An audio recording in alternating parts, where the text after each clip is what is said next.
Assalamualaikum warahmatullahi wabarakatuh. Perkenalkan, saya Niken Ayu. Saya mahasiswa dari Fakultas Ilmu Sosial dan Ilmu Politik dari jurusan Ilmu Politik Universitas Syahkuala. Tujuan saya membuat video ini adalah untuk memenuhi salah satu tugas mata kuliah resolusi konflik dan perdamaian yang diajarkan oleh Ibu Aminah.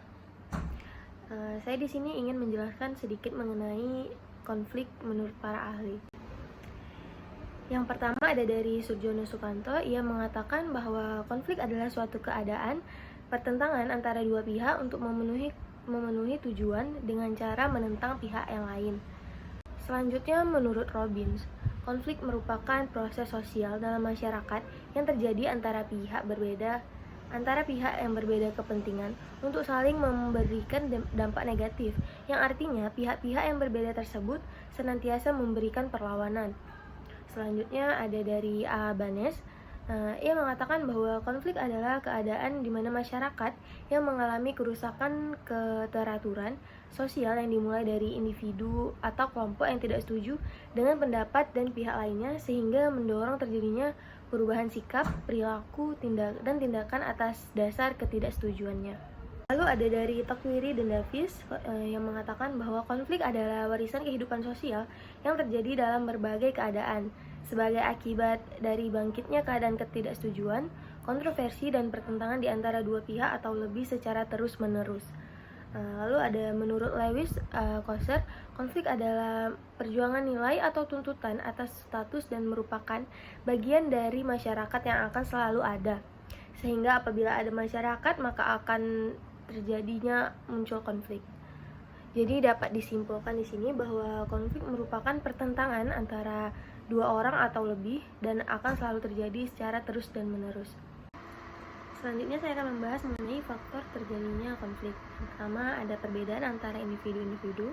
Perbedaan pendirian dan perasaan mungkin akan melahirkan bentrokan antar mereka, terutama perbedaan pendirian dan perasaan, sehingga hal ini lantas menjadi faktor penyebab konflik yang signifikan.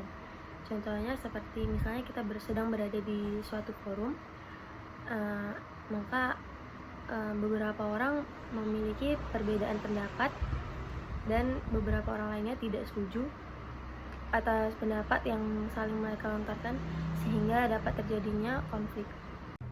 Lalu ada perbedaan kebudayaan. Perbedaan kepribadian dari orang perorangan tergantung daripada pola-pola kebudayaan yang menjadi latar belakang pembentukan serta perkembangan kepribadian yang sedikit banyaknya akan mempengaruhi kepribadian seseorang dalam kebudayaan tersebut.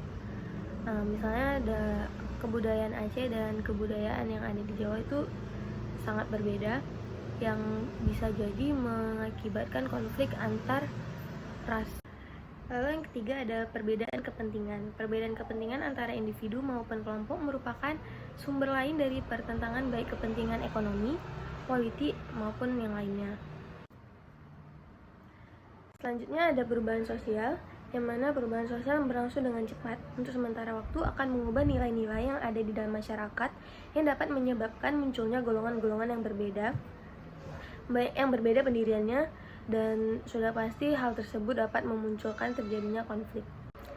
Selanjutnya mengenai jenis-jenis konflik. Yang pertama ada konflik individu, yakni konflik yang terjadi antara individu dengan individu lainnya atau individu dengan kelompok masyarakat. Lalu ada konflik rasial, yakni konflik yang terjadi antara dua ras atau lebih yang berbeda. Lalu ada konflik agama, yakni konflik yang terjadi antara kelompok-kelompok yang memiliki agama dan keyakinan berbeda. Lalu ada konflik antara kelas sosial, yakni konflik antara kelas atau kelompok masyarakat yang berbeda. Lalu ada konflik politik, yakni konflik yang terjadi karena adanya perbedaan pandangan di dalam kehidupan politik. Lalu ada konflik sosial, yaitu konflik yang terjadi di dalam kehidupan sosial masyarakat.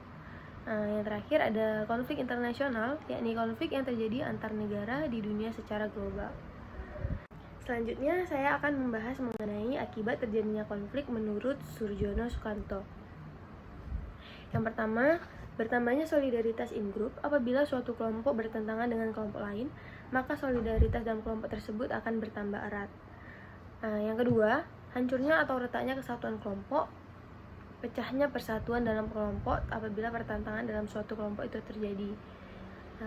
Yang ketiga ada perubahan kepribadian para individu. Lalu hancurnya harta benda dan jatuhnya korban manusia.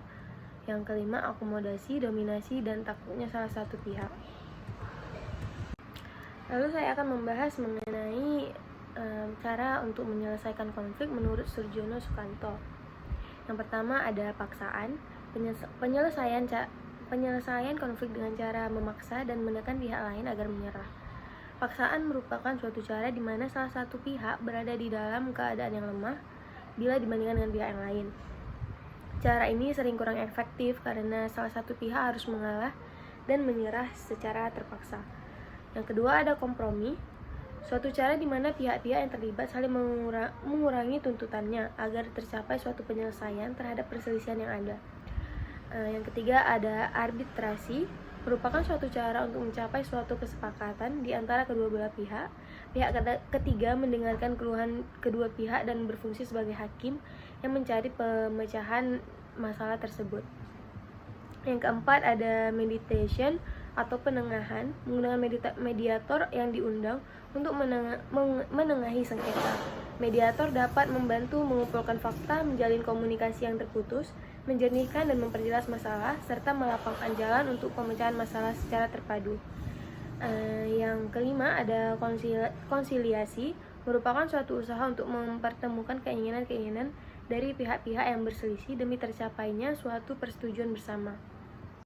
Jadi kesimpulan yang dapat saya ambil di sini adalah konflik merupakan perselisihan antara individu dan individu, juga antara individu dan kelompok lainnya atau masyarakat yang lain, dan didasari oleh perbedaan pendapat, perbedaan perasaan, dan perbedaan latar belakang dan lainnya, dan dapat diselesaikan secara musyawarah ataupun secara paksaan, mediasi ataupun konsiliasi. Baiklah, sekian yang dapat saya sampaikan untuk memenuhi salah satu tugas mata kuliah resolusi konflik dan perdamaian. Lebih dan kurangnya saya mohon maaf. Assalamualaikum warahmatullahi wabarakatuh.